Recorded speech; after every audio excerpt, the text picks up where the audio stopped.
and welcome to the LyondellBasell teleconference. At the request of LyondellBasell, this conference is being recorded for instant replay purposes. Following today's presentation, we will conduct a question-and-answer session. I would now like to turn the conference over to Mr. David Kinney, Head of Investor Relations. Sir, please go ahead. Thank you, Operator, and welcome everyone to today's call.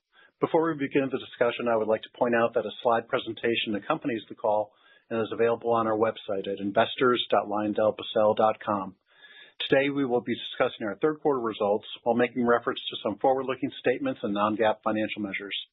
We believe the forward-looking statements are based upon reasonable assumptions and the alternative measures are useful to investors. Nonetheless, the forward-looking statements are subject to significant risk and uncertainty. We encourage you to learn more about the factors that could lead our actual results to differ by reviewing the cautionary statements in the presentation slides and our regulatory filings, which are also available on our investor relations website. Comments made on this call will be in regard to our underlying business results using non-GAAP financial measures such as EBITDA and earnings per share, excluding identified items. Additional documents on our investor website provide reconciliations of non-GAAP financial measures to GAAP financial measures, together with other disclosures, including the earnings release and our business results discussion. A recording of this call will be available by telephone beginning at 1 p.m. Eastern Time today until December 1st by calling 877-660-6853 in the United States and 201-612-7415 outside the United States. The access code for both numbers is 137-46207. Joining today's call will be Peter Vanacker, LyondellBasell's Chief Executive Officer, our CFO, Augustine Izquierdo, Kim Foley, our Executive Vice President of Global Olefins and Polyolefins, Aaron Ledet, our EVP of Intermediates and Derivatives, and Torkel Brenman, our EVP of Advanced Polymer Solutions. With that being said, I would now like to turn the call over to Peter. Thank you, Dave. And thank you all for joining today's call as we discuss our third quarter results. The LYB team is making excellent progress on managing the cycle with meaningful progress from our cash improvement plan, which contributed to our very high cash conversion of 135% in the third quarter. We're well on our way to delivering on our $600 million target by year end. And our actions are expected to increase cash flow by at least $1.1 billion by the end of 2026. Let us first take a moment to review LYB's safety performance with slide number 3. Safe operations are fundamental to our core values and essential for our future success. This is demonstrated by our September year-to-date total recordable incident rate of 0.12. which is even better than last year's top decile result. Safety performance improved year on year, and this sustained trend is a direct reflection of the dedication and commitment of all our employees and contractors to operational excellence. Please turn to slide 4 as we discuss our financial performance. During the third quarter, cash generation improved as LYB continued to navigate the cycle. Earnings were $1.01 per share, with EBITDA of $835 million and $983 million of cash from operating activities. We returned $443 million to shareholders in the form of dividends. Turning to slide 5, let's discuss some encouraging trends developing in polyethylene markets. In recent months, PE demand has started to improve following the multi-year post-COVID downturn. In both North America and Europe, 2025 domestic demand for polyethylene is the strongest we have seen since the start of the downturn in the third quarter of 2022. Despite the recent volatility in U.S. exports caused by shifting trade and tariff policies, third quarter year-to-date North American demand is up by 2.5% relative to 2024. After a prolonged weakness following the onset of the Russia-Ukraine conflict, August year-to-date polyethylene volumes in Europe are up approximately 3% compared to the same period last year. Consumer packaging demand remains resilient, reflecting the essential role of polyolefins in everyday applications, despite changing consumer behavior. At the same time, investments in durable goods to support trends in energy, digitalization, and infrastructure are also driving demand growth. Renewable energy and data center construction requires durable, high-performance polymers for wire and cable jacketing, conduits, and water piping. Electric vehicles use approximately 10% more plastic by weight than vehicles powered by internal combustion engines. LYB's broad portfolio of innovative polymers position us well to meet the stringent performance and sustainability benchmarks required to address these attractive and growing market opportunities. Let me be clear, these are not yet green shoots for our financial results. Markets will need to absorb new capacity, and operating rates will need further improvement before suppliers develop meaningful pricing power. But these inflections in demand trends are encouraging and could be the early indicators of a market recovery. With this in mind, let's turn to slide 6 and take a longer view on demand growth for polyethylene and polypropylene. As shown in the top chart, global polyethylene demand has consistently grown at GDP plus rates of over 3% for at least 35 years. Unlike other markets like automobiles or housing, polyethylene markets have exhibited consistent growth. Even after recessionary downturns and pandemic-related spikes, polyethylene demand quickly returns to its long-term trajectory. This reflects the power of the underlying trends driving global consumption, population growth, urbanization, and a rising middle class. Some observers questioned whether the flatter growth rates seen in 2022 and 2023 after the 2021 spike were reflective of a secular change. But as you can see, in 2025, we are reverting to long-term global historic growth rates of over 3%. Most consultants are predicting continued growth through at least 2035, with some shifts in share of production from fossil-based feeds towards circular feedstocks. Looking at the bottom chart, mature markets such as North America and Europe lead in per capita consumption aligned with established demand patterns. Meanwhile, emerging regions such as India and Africa provide significant long-term growth opportunities as living standards improve in these regions. China continues to demonstrate strong volume growth, supported by its extensive manufacturing base and industrial activity. In contrast, South America reflects comparatively lower consumption, which can attribute it to a smaller manufacturing footprint and lower industrial intensity relative to other regions.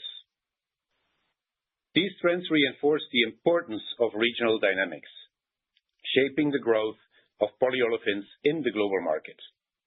While mature markets remain critical for stability, demand growth within these regions will be increasingly driven by infrastructure development, electrification, EV mobility, home care, and pharma, while emerging economies will drive meaningful volume growth. Importantly, this demand growth is not negatively impacted by circularity. In fact, we are seeing growth shifting toward innovation, efficiency, and circularity in these markets.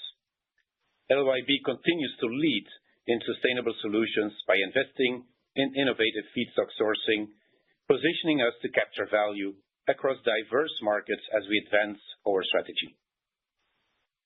On slide 7, let's shift to the supply side and discuss how capacity rationalization trends are accelerating and reshaping the global ethylene supply landscape.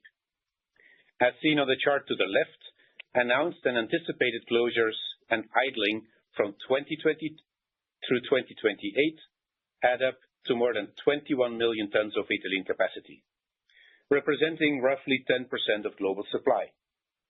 Asia is leading the way, with recent government announcements highlighting the magnitude of this trend.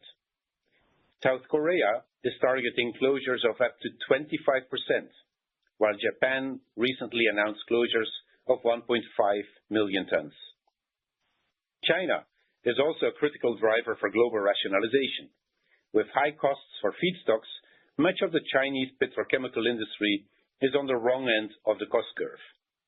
China's anti-involution measures are focused on reducing uncompetitive capacity, and approvals for new facilities are facing increased scrutiny. In Europe, regulatory burdens, persistently high operating costs, and weak margins are driving massive reductions in petrochemical capacity. Announced rationalizations total approximately 20% of regional capacity, and we expect more announcements will follow. The domino effect of these rationalizations is leading to an acceleration. Smaller petrochemical clusters are finding that the economics for cogeneration or industrial gas partners no longer work when a few assets are shuttered in smaller industrial parks. About 30% of all global closures have been announced in just the past 12 months, underscoring the speed and magnitude of this shift. We're confident that these closures will help to partially offset the overhang from the substantial capacity additions underway in China. At LYB, we're leveraging the market trends that reinforce our strategy. We're growing our presence in cost-advantaged regions, upgrading our challenged positions, and leveraging our technology to ensure a strong presence in attractive markets. We're also cultivating deep partnerships with governments and regulators to ensure a fair trade environment and working towards smart policies, especially in Europe, that will provide critical support for our industry. Now, with that, I will turn it over to Augustine to discuss capital allocation and the progress on our cash improvement plan. Thank you, Peter, and good morning, everyone. Let me begin with slide 8 and review the details of our third quarter capital allocation. As Peter mentioned, we generated $983 million of cash from operating activities, an improvement of over 2.5 times relative to the prior quarter. During the quarter, we returned $443 million through dividends while funding $406 million of capital investment. Our team remains focused and committed to balanced and disciplined capital allocation as we navigate the cycle. Our investment-grade balance sheet remains our priority while we invest in safe and reliable operations and work to preserve shareholder returns.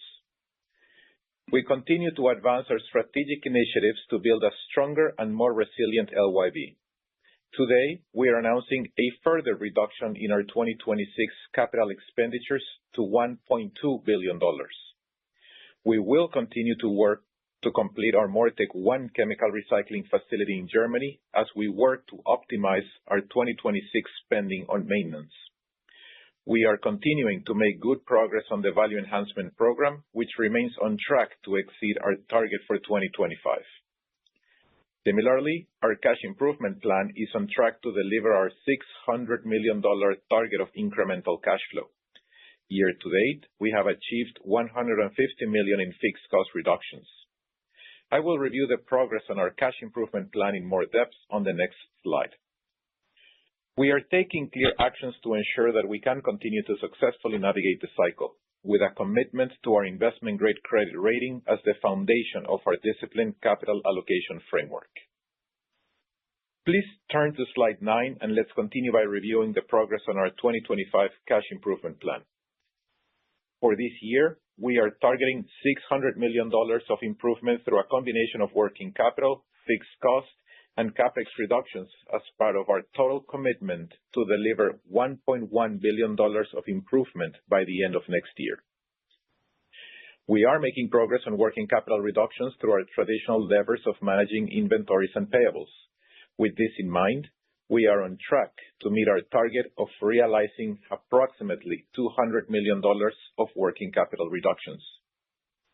As you all know, LYB has historically led the industry with a low-cost operating model.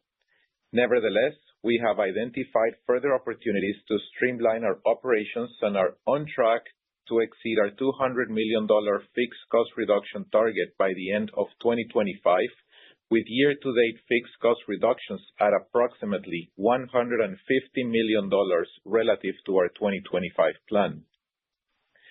And from a CapEx reduction standpoint, we are making progress to reduce spending on an accrued basis, but these reductions are impacted by timing of payments with cash realization currently trailing. We continue to prioritize safe and reliable operations while making progress on MoReTec 1 and delaying construction of Flex 2 and MoReTec 2 until we see market conditions improve. Together with working capital and fixed cost initiatives, these actions position us to deliver on our target to achieve $600 million of incremental cash flow in 2025. Now, please turn to slide 10 as we outline our cash generation. Over the past year, LyondellBasell generated $2.7 billion of cash from operating activities. Our team converted EBITDA into cash at a rate of 99% over the past 12 months and 135% during the third quarter, well above our long-term target of 80%. In the third quarter, we were able to maintain robust shareholder returns with dividends and share repurchases totaling $2 billion over the last 12 months. Our cash balance increased during the third quarter to end at $1.8 billion. We will continue to take proactive steps to protect our investment-grade balance sheet as we navigate the cycle. Now, let's turn to slide 11, and I'll provide a brief overview of our segment results. Our business portfolio generated $835 million of EBITDA during the third quarter. Profitability in Olefins and Polyolefins Americas improved with lower cost of ethylene due to co-product contributions coupled with less downtime, following the successful completion of turnarounds at our Channelview complex in the second quarter. In intermediates and derivatives, improvements in oxy-fuel margins were partially offset by planned maintenance at our La Porte, Texas acetyls facility and the normalization of unusually high second quarter styrene margins. In technology, subdued licensing activity impacted third quarter profitability, and all segments benefited from our progress on fixed cost reductions. Third quarter results included identified items of $1.2 billion net of tax, primarily associated with asset write-downs in our O&P EAI and Advanced Polymer Solutions segments, related to the prolonged downturn in the European petrochemical and global automotive industries. We have also updated the guidance for our 2025 full-year effective tax rate to negative 13%, primarily due to these non-cash impairments recognized during the third quarter. In addition, our cash tax rate is expected to be substantially lower than our prior guidance. Please refer to our updated 2025 modeling guidance in the appendix to this slide deck describing impacts from plant maintenance and other useful financial metrics. With that, I will turn the call over to Kim. Thank you, Agustin. Let's begin the segment discussions on slide 12 with the performance of the Olefins and Polyolefins Americas segment. During the third quarter, O&P Americas EBITDA was $428 million, an improvement of 35% quarter on quarter. Seasonally higher demand and increased utilization following our Channelview turnarounds supported sequential growth. Our third quarter operating rates for the segment was approximately 85%, with our crackers running at approximately 95%. During the third quarter, North American olefins industry operating rates remained high, driven by favorable margins and good demand. Although industry margins declined, LYB integrated polyethylene margins improved by approximately 23% quarter over quarter, supported by the restart of the Channelview assets. During 2025, operations of our Hyperzone polyethylene plant in La Porte have significantly improved with more uptime, higher rates, and increased on-spec production of the full range of premium products. We will perform some modifications at the plant in early 2026 that should allow our Hyperzone PE technology to reliably deliver high-quality, premium products with performance advantages that our customers desire. This is part of our portfolio transformation towards more specialized applications. In the fourth quarter, we expect typical seasonal trends of softer demand and customers' desire to minimize year-end inventories will pressure sales volumes. Nonetheless, producers are also seeking to minimize inventories, and reductions in the industry operating rate are providing evidence of adjustments to market conditions. The balance of supply-demand will ultimately determine the success of our price increase initiatives. Sequentially higher natural gas and ethane prices are likely to result in somewhat higher costs during the fourth quarter, but we expect that this will be partially offset by our fixed cost reduction initiatives. Despite volatile oil prices, the favorable oil-to-gas ratio continues to provide an advantage to North American ethylene producers relative to oil-based production in other parts of the world. We remain focused on aligning our operating rates to manage working capital while serving domestic and export market demand.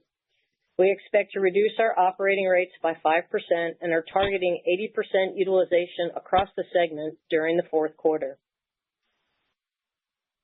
Please turn to slide 13 as we review the results of the Olefins and Polyolefins Europe, Asia, and International segment. During the third quarter, the segment generated EBITDA of $48 million. Altogether, EBITDA for both O&P segments improved by 31%. In EAI, segment EBITDA remained relatively flat as operational improvements helped offset margin pressures in polymers due to weak demand. Despite fewer operational constraints on some of our own assets, polymer margins declined due to increased competition from imports originating in cost-advantaged regions such as North America and the Middle East. We continue to advance our strategic objectives in the regions as we progress on the proposed sale of the select European assets.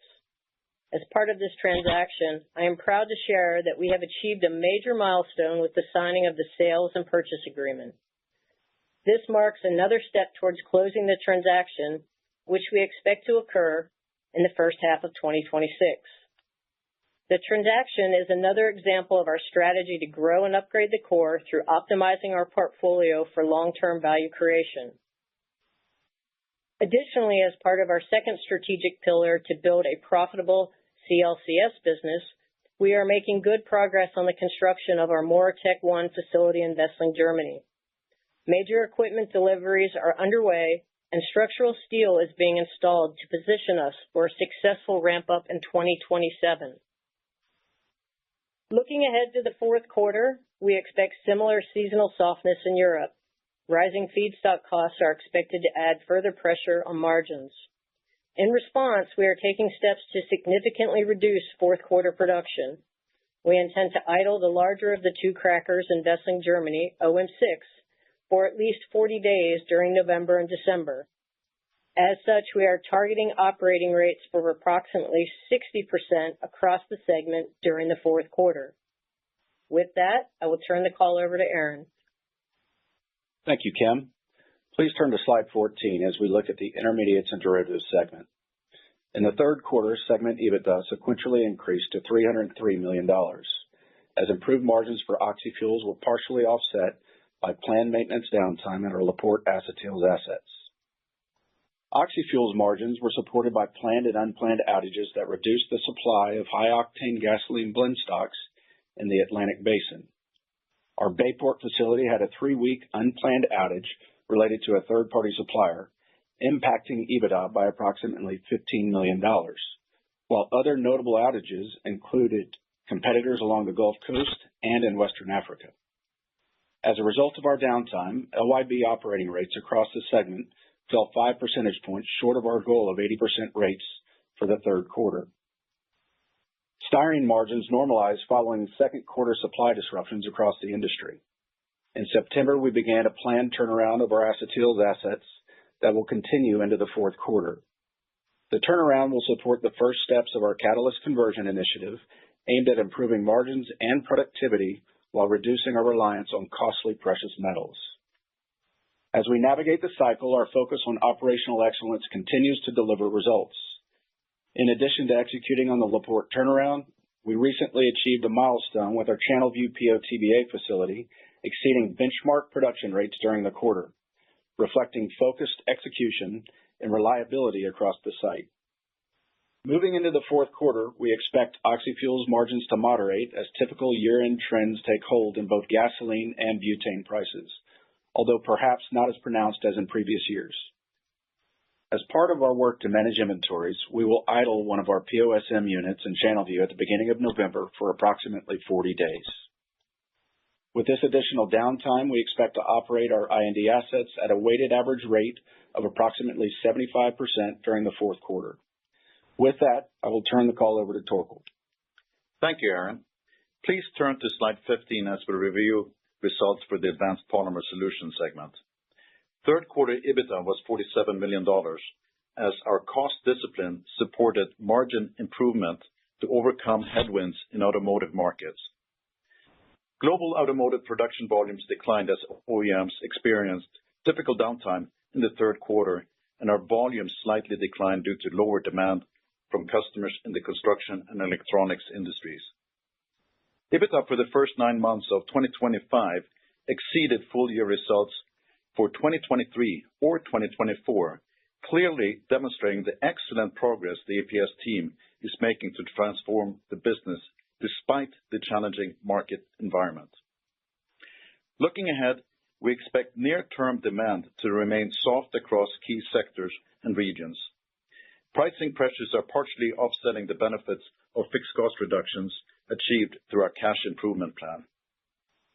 Despite the challenging market backdrop, we remain laser-focused in our work to transform our APS segment to a customer-centric growth business. With a 75% improvement in our Net Promoter Score with customers since 2023, and having been recognized with Supplier Excellence Awards by customers like Toyota, Nissan, and Stellantis, amongst others, we continue to increase our growth funnel and improve our win rates to gain new project qualifications. We are proactively managing the business portfolio and remain confident that the work we are doing will profitably transform the APS business and enable us to achieve our long-term goals.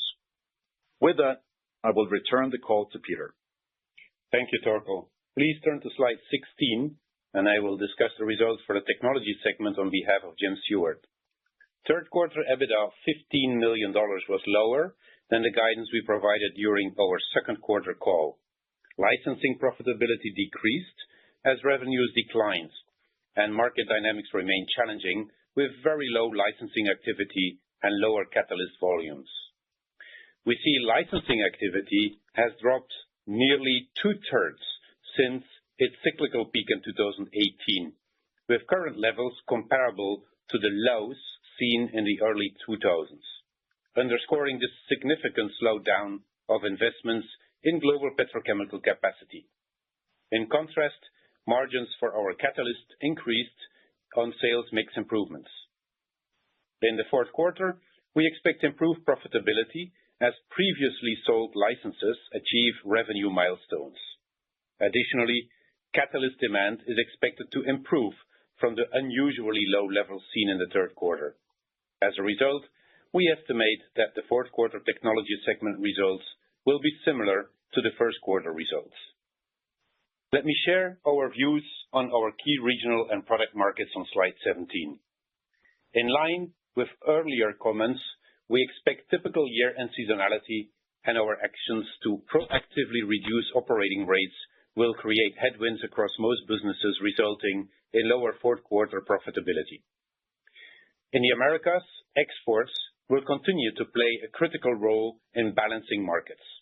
Despite a small uptick in fourth quarter ethane costs, the U.S. feedstock-based cost advantage is durable and will sustain regional competitiveness despite trade volatility.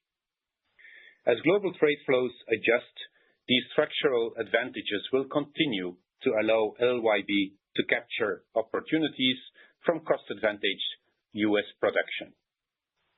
Within Europe, fourth quarter demand is particularly weak, and polyolefin pricing remains under pressure from increased imports from the Middle East and North America.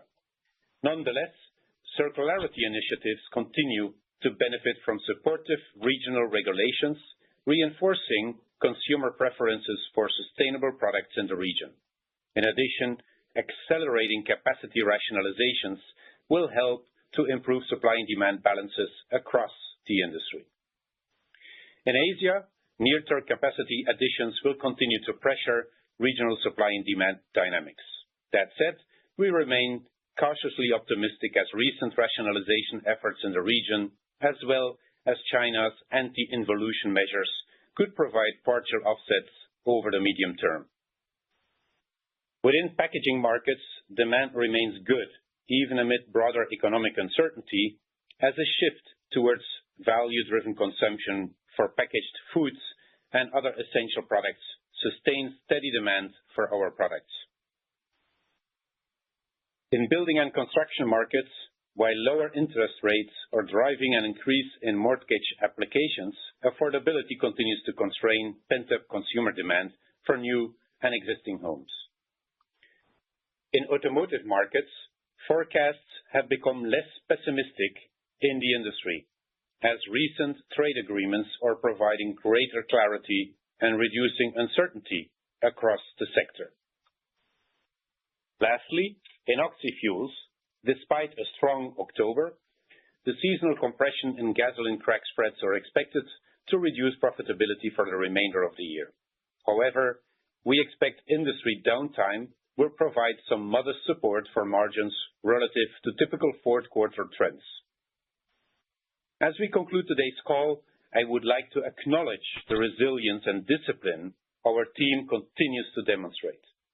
Throughout the third quarter, we faced market headwinds, and we will undoubtedly face more challenges before the year is done. But our team continues to make smart decisions while operating our assets safely and reliably to deliver on their commitments and provide value for customers.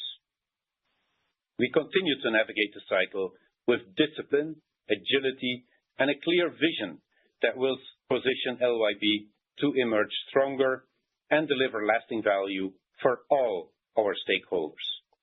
I am proud to lead this dedicated team as we continue taking strategic actions to reshape LYB, create value, and position our company for sustainable success. Now with that, we're pleased to take your questions. Thank you. Ladies and gentlemen, at this time, we'll begin the question and answer session. As a reminder, if you have a question, please press the star followed by the 1 on your touch-tone phone. If you would like to withdraw your question, please press the star followed by the 2. We do ask you to limit to 1 question. Thank you. Our first question comes from the line of Patrick Cunningham with Citigroup. Please proceed with your question. Hi, good morning. I guess, just on polyethylene, we seem to sit in a position of pretty resilient demand. You have some confidence, exiting into next year on this growth trajectory. But with $65 crude, net capacity additions more likely to, accelerate versus this year before closures become meaningful, and then some trade flow uncertainty on top of that, how would you weight the likelihood of any sort of inflection point in supply and demand or underlying prices and margins into next year? Thank you, Patrick. Let me make a couple of comments on your question, and then I will hand over to Kim. Rightfully so, yes, as we shown in the presentation, you see that spike of additional capacity coming on stream in China during the next couple of years. But as we have also shown, about 21 million tons of ethylene capacity is about to disappear as well. That's our estimation. Of course, not all of that has been really communicated and decided yet, but we believe that that will be a good balancing out of the overcapacity. Please remind, that a lot of that capacity in China is at the wrong side of the cash cost curve, as we said in the prepared remarks. So they will have continuously difficulties to compete as well, and therefore, if margins remain low, then they would run at minimum technical capacity. So one may not, and I've said that before, look at nameplate capacities only. One needs to look at economical, feasible capacity based upon current market conditions.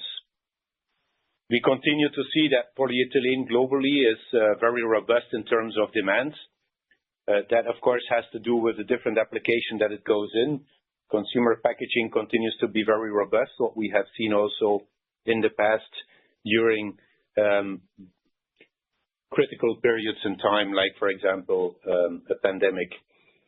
We also see that there is more and more support by having lower inflation rates, lower interest rates, that, of course, we would expect will lead to more demand in durable goods. One may expect during the next couple of years that then the housing markets would be more positive than what we have experienced in 2025. And the last thing that I want to point out is that, government spending on infrastructure is one element that is driving demand. Tech, artificial intelligence, data centers, utility construction for power, EV cars, and that they all demand, applications. These are all applications that increase demand, not just for polyethylene, but also for polypropylene. Kim, anything you want to add? I think the only thing that I would add to all those comments, Peter, as it relates to LyondellBasell and our ability for an inflection point in 2026 is going to be, there's been new capacity, derivative capacity brought online this year by one of our competitors, and there's another proposed set of assets coming online next year. So you're going to see a tightening in the ethylene market, and that's going to likely improve chain margins as we think about 26. And with regards, to the oil-gas ratio, we continue to believe that the high oil-gas ratio is sustainable. Yeah, we've seen oil-gas ratios in the range of 15 to 25. It would actually have to go down to, let's say, around 6, 7 for the productions in the Gulf Coast to, let's say, have a flattening cost curve. Yeah, and we don't see that happening. We don't see that happening. We're more looking at something in a range of 12 to 15 in the immediate foreseeable future. Thank you. Our next question comes from the line of David Begleiter with Deutsche Bank. Please proceed with your question. Thank you. Good morning. Peter, in China, can you discuss what's happened there? You have a unique perspective given your JV. So why and how are these plants still running? Is it cheap Russian crude? Is it government support? Are they not allowed to close? Maybe you could relate that to your own experience with the Porter JV. Thank you. Thank you, David. That allows me, then also that question to, again, highlight what I said at the prepared remarks. You said it rightfully. We have unique access to the Chinese markets, also due to our licensing activities. And the licensing activities, they have dropped about 80% from its peak in 2019. So that's really what you see, that slowdown, that cyclicality, because, of course, on one hand side, there is no profitability in China. On the other hand side, you hear more and more in the next 5-year plan, discussions locally going on around ethylene-related projects. The burden, to get the approval from central NDRC is much higher than eventually it has been by local NDRCs in the past. If you look at our joint venture, we're running at technical minimum capacity. If you look at, and we are in first quartile lowest cost in China. If you compare that to the others, why are they running, at minimum technical capacity and not shutting down? I think it continues to be mainly because of safeguarding employment. But everybody knows and everybody talks about the anti-involution measures. And even if it's still early and we don't have the full visibility, you saw the chart in our presentation, we do expect and hear that on the grounds that there will be quite some closures that will flow out of that anti-involution. So our level of confidence from quarter to quarter is increasing that there will be capacity shutdowns in China. Kim? I think the only thing that I would add is just this week we announced at our JV that we have added ethane to the feed slate. So we're looking to improve our cost position even more. Thank you. Our next question comes from the line of Matthew Blair with Tudor, Pickering, Holt. Please proceed with your question. Great. Thank you, and good morning. Could you talk a little bit about the security of the dividend? I think the current yield is up to 12%, and despite the strong cash conversion this year, your free cash flow appears pretty unlikely to cover the dividend. So how are you thinking about this? And, with the cash that you spend on the dividend, would that be better served in areas like shoring up the balance sheet or, maintenance CapEx or things like that? Thank you, Matthew. And of course, we were expecting that someone would ask that question, so thank you for asking the question. Let me highlight, 4 points on our thoughts on our dividends. First of all, as you all know, we were very careful in how we were managing our cash during the last couple of years. And I know some people have asked us questions, why are we keeping that cushion? Today, I'm happy that we did take those decisions in the past. So we started 2025 with a cash balance that provides us a cushion. It's a robust cash balance of $3.4 billion, which has been much higher than the cash balance that we had in the past, which was more around $1.6, $1.7 billion. That's the first point. Second point, we continue to take a balanced approach to capital allocation, especially as we are navigating the cycle. We reminded you again, we are on track on the cash improvement plan, $1.1 billion at least until the end of 2026. The first tranche of $600 million until the end of 2025. We said well on track. And we also communicated today when we looked into more details on our CapEx for next year, that we could further reduce our CapEx from $1.4 billion to $1.2 billion, again, in 2026. The third point is our investment-grade balance sheet remains, of course, the foundation of our capital allocation strategy.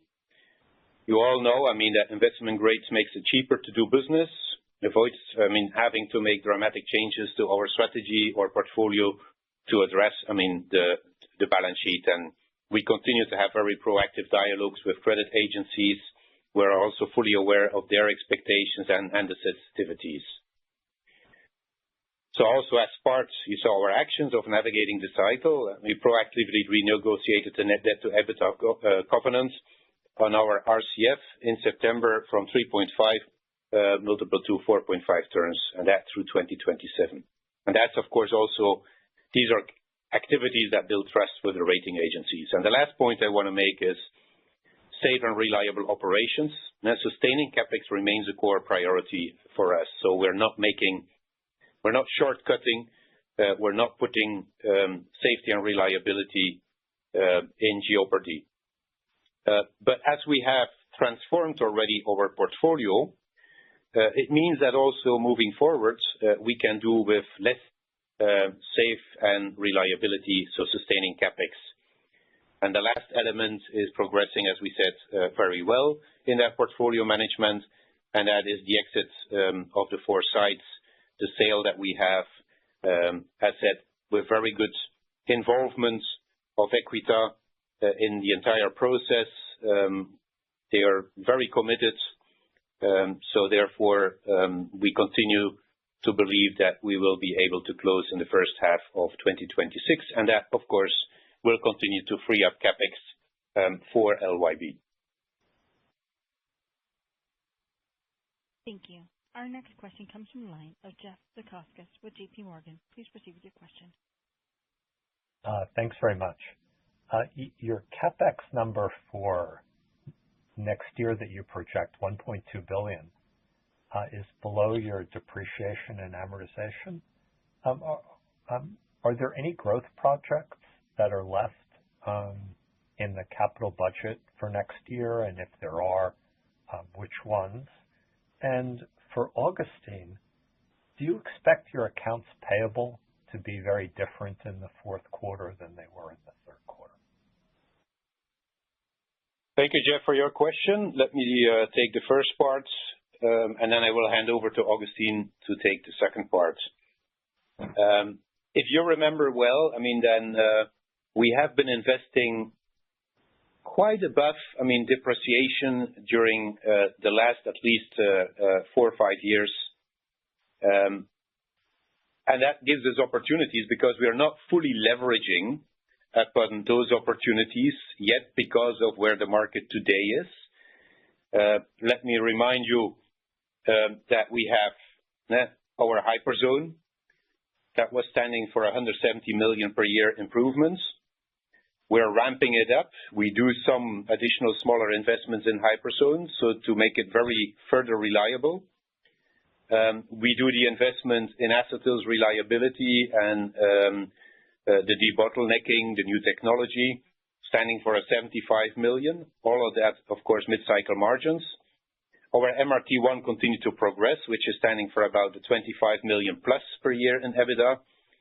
MRT2, we have progressed it up to a point where we said, okay, we will see, how the market further develops, but we can activate it relatively quickly if the market develops further, and in addition to that, if it fits from a cash perspective. PO/TBA, as you know, was standing for $450 million mid-cycle margin. We've worked, on capacity creep, which adds another 50 million on top of that 450 million. We've done productivity improvements in our POSM, 25 million. APS, even if the market is very challenging, we continue to make very good progress. We have invested in NetPads. We're still working on the second phase. And remember, we've launched, about 3 years ago, our value enhancement program.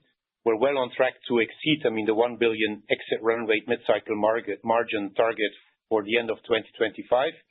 Of that, real contribution is about 700. So what we call in periods is 700 million up to the end of this year. So the delta between the 1.15 and the 700 million, which is about 450 million, is something we did not capture yet, on one hand side because of future potential growth, and on the other hand side because we are substantially below mid-cycle margins. So if you add it all up, I think we have quite some impressive growth opportunities as the market as the market returns back, let's say, and we hope that will happen already in 2026, but definitely 2027, 28, and beyond. So with that, Augustine, the second part of the question. Sure, Jeff. Thank you for the question. Happy to answer. I think it's just consistent with the remarks and comments on operating rates that we're expecting for Q4. It is also normal that our payables will be lower, probably in the neighborhood 40, 50 lower versus what you saw in Q3. But I would also highlight that we are expecting a working capital release in Q4 close to 1 billion. This is consistent also with the cash improvement plan, with all the very good measures we're taking throughout the year, and not dissimilar actually to what we did during fourth quarter of 2024. So we know how to do this, and we will again be very focused on cash generation. Thank you. Our next question comes from the line of John Roberts with Mizuho Securities. Please proceed with your question. Thank you. When you sell or out-license technology, the customer's plant starts up several years later, and you noted the low activity currently. But you have your catalyst sales kind of lag that. When do your catalyst sales peak? And more importantly, when is the drop-off then in the new startups of the companies that you've out-licensed to? Thank you, John. Very good, detailed question. Normally, the catalyst sale, I wouldn't say it really peaks and then it drops down. It's more dependent on the run rates of the assets. So what you see today is assets that are buying our catalysts, like, for example, in China, when they run at minimum technical capacity, then, of course, the sales of catalysts are slower because you don't consume the catalyst as fast. But if operating rates would go up, or, for example, if new investments then come on stream, then you would continue to see that our catalyst sale is going up. We've done in the last couple of years, I didn't mention that when answering the question of Jeff, but of course, during the last couple of years, we had done some investments, some debottlenecking also on the catalyst side to be prepared. If the market picks up, then we would be able, of course, also to then produce and sell those catalysts.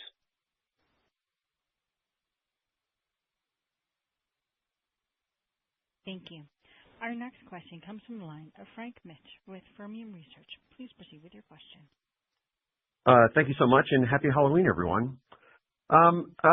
Peter, a comment and a question. My comment, or I guess to summarize your thoughtful response on the dividend, is that yes, we will pay it in the near term. Am I interpreting that correctly? And then secondly, from a high-level perspective, looking at the fourth quarter, you outlined $110 million sequential headwinds from turnarounds. Obviously, we'll layer in some seasonality that's typical in the fourth quarter. Are there any other material puts and takes that we should be aware of looking at the fourth quarter relative to the third quarter? Thank you, Frank, and thanks for wishing us a nice Halloween. I'm not going to tell you if we are having Halloween costumes here in our room. To your first question, again, as I said, on the 4 points, and what you see from our actions in navigating the cycle, we have that very sharp focus on cash conversion. We have our cash improvement plan. We're proceeding very well in that. We have a strong balance sheet that we have started with, and it continues to be in very good shape. And from our history, this is a fantastic team that is really focused, on execution. The team has shown in the past that we are excellent in execution. So from that perspective, that's what we are doing. Control the controllables, focus on the execution, and make sure that we continue to make progress. Yeah. So I don't know what else that I should say to that. I'm very pleased. When I see how aligned everybody in the company is and how everybody is doing its best diligently by controlling the controllables. To your second question, Q4 outlook, you're right. When we looked at the market environment and we had some work that we wanted to do in Wesseling at OM6, some work that we had to do in Matagorda, and then also looking at acetyls and POSM and I&D. So we said, let's take the opportunity now. Let's do it now in Q4 instead of waiting until, I don't know, maybe the second half of 2026. So then we are ready and we don't have a lot of these downtimes with its respective impact on the bottom line for 2026. So that's a decision that we took, and as said, you rightfully recalled, what that delta is compared to Q3. We have polyethylene price increases on the table. We, of course, continue to look at everything what is happening in the market. PE, polyethylene has grown. Exports continue to be robust based upon low delivered cost positions that manufacturers, including ourselves, have in the Gulf Coast. So we will continue to, of course, push for price increases because we believe it is appropriate that polyethylene prices go up. Too early to say if we will be successful, but it gets a lot of attention, of course. Maybe I want to hand over also to Aaron to talk a little bit about MTBE, raw material margins, seasonality, to give a little bit more color on that, because October was very strong in his area. Yeah, thanks, Peter. I appreciate the opportunity to talk a little bit about MTBE. So it has, to your point, been a really good start to the quarter with premiums carrying over from September into October. As I mentioned in my planned remarks, much of the third quarter benefit was from both planned and unplanned outages, not only in the U.S. Gulf Coast, but in the Atlantic Basin. And as we've seen those premiums carry over into October, I just want to remind everyone that 20% of U.S. Gulf Coast capacity remains offline and should be back in operation maybe second half of November. So it's still possible that we see positive premiums carry over into November and what we would usually say is a seasonally low quarter for oxyfuels margins. Yep. And I mean, have a look. I mean, also Europe, I mean, diesel cracks are very strong, with everything that is happening around Russia. Gasoline is performing better. I point you to ARA gasoline inventories. They are materially lower than normally at that point in the cycle. And we're not done yet with our fixed cost reductions in our cash improvement plan. We've delivered very well in Q3, but of course, you will see more that is flowing in Q4 as well. So if I take everything together, yes, I mean, there is an impact that we have from those decisions on the increased downtime in Q4, very deliberate decisions, do the turnarounds, do the maintenance work now instead of postponing it or doing it as normally we would probably say we would do it in 2026 somewhere. Yeah. Thank you. Our next question comes from the line of Matt Dio with Bank of America. Please proceed with your question. Yes, thank you. This is Salvador Tiano filling in for Matt. I want to ask about the slide where you show TAR already happened and projected ethylene capacity closures. And firstly, can you discuss how many of these have already happened in prior years before 2024? Because I believe the note says this goes back to 2020. And for both ethylene as well as polyethylene, can you talk about where operating rates are today? So essentially, how important would the incremental closures be from today rather than just focus on the 2020 to 2024 period? Let me give it a first shot, Matt. Thank you for your question. If I look at the closures and the announcements that have been made so far, it's somewhere, let's say, in the ballpark of 9.5 million tons of ethylene capacity. So there's still things that have been communicated, that have been talked about, that we would expect to see to come up with that 21 million tons. And again, on the 21 million tons, especially also on regions where these assets are not very competitive, like in Europe, for example, even if there is 20% of ethylene capacity that we expect to disappear based upon the announcements, we don't believe that we are at the end of all the announcement yet. We still expect there will be more to come. Kim? Yeah, I think that the simple answer and the reason that we created this chart the way that we did is so that you know what is closed today, because so many people are announcing closures in the future, and then there's this anticipation. So I will also go back to some of the comments that Peter made in his prepared remarks. You'll notice, for example, in China, we don't show any anticipated closures, yet we all are hearing comments every day about anti-involution and what that will be. And whether, you believe the criteria about 300 KT plants in 20 years or some of the new evolving criteria that is being discussed in China now, you have the potential for another 4 to 8 million metric tons that comes out there. And then the last comment that I want to reiterate is this domino effect. A lot of these are ethylene cracker announcements. So now the feedstocks are coming out of these derivatives in industrial parks, and it leaves a lot of ambiguity around, what's the steam provider going to do? What's the natural gas provider going to do? Is this still going to be an economic situation for all parties involved in the complex? So I do believe there's dominoes that we will also see. And I want to point out to your second question on operating rates. I mean, we need to differentiate. Yeah, that's a key message that I had in one of the first questions, because low-cost delivered assets are running at very high capacity at this point in time, because they are competitive. If you look at European capacities, if you look at Chinese capacities, then there I would say, yeah, they are running at minimum technical capacity. So that may be 70%, 75%.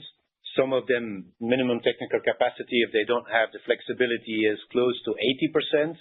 But that's the scenario that you see unfolding during the entire year 2025. And that's what you would expect also in a market where supply and demand is not balanced, is that the low-cost delivered capacities will continue to make good returns, create good cash flow, and run at maximum capacity, whereby the other ones are either force them into consolidate, to idle, to shut down, or run at technical minimum capacity. Thank you. Our final question this morning will come from the line of Vincent Andrews with Morgan Stanley. Please proceed with your question. Hi, this is Turner Henricks on for Vincent. I'm wondering if you all can help provide some thoughts on the bridge to 2026 in I&D. Specifically, there are some items that we may need to level set for, including a sizable U.S. propylene oxide closure, potential headwinds to octane cracks from a refinery in Nigeria, assuming the rates return to high levels, reversal of this year's acetyls turnarounds for you all, and U.S. Gulf Coast competitor capacity coming back online in MTBE. It'd be great to hear some thoughts. Aaron, a question for you. Yeah, thank you for the final question.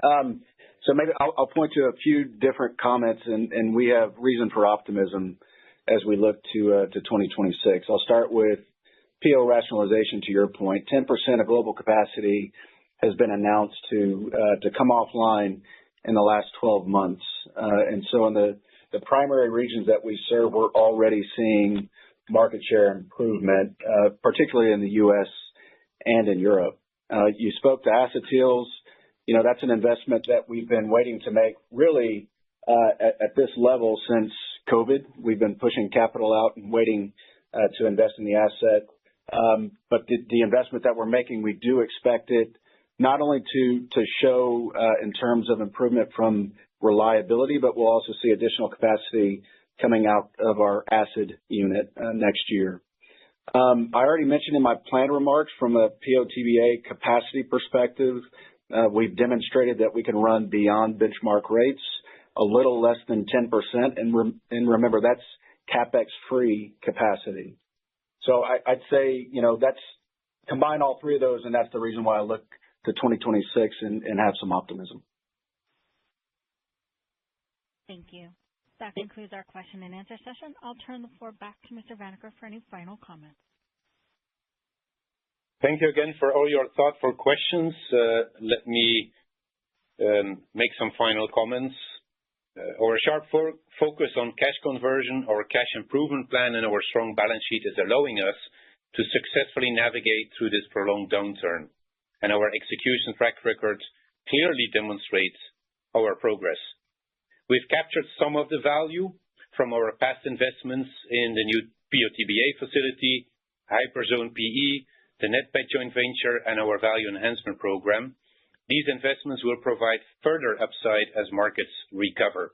In addition, with our ongoing investments in MoReTec-1 and our acetyls technology, LYB is well positioned to capture market growth and create additional durable long-term value for our shareholders. Over the past 3.5 years, we've actively managed our business portfolio, and we're progressing well with the execution of our European strategic assessment. Upon completion, we will have established a much more focused, industry-leading, low-cost model.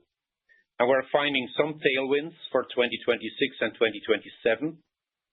Monetary policy is becoming more accommodative for the industrial economy.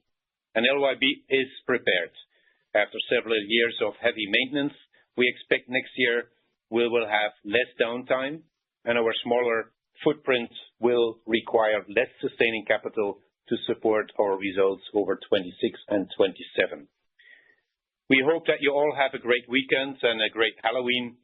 Stay well and stay safe. Thank you. Thank you. This concludes today's conference. You may disconnect your lines at this time. Thank you for your participation.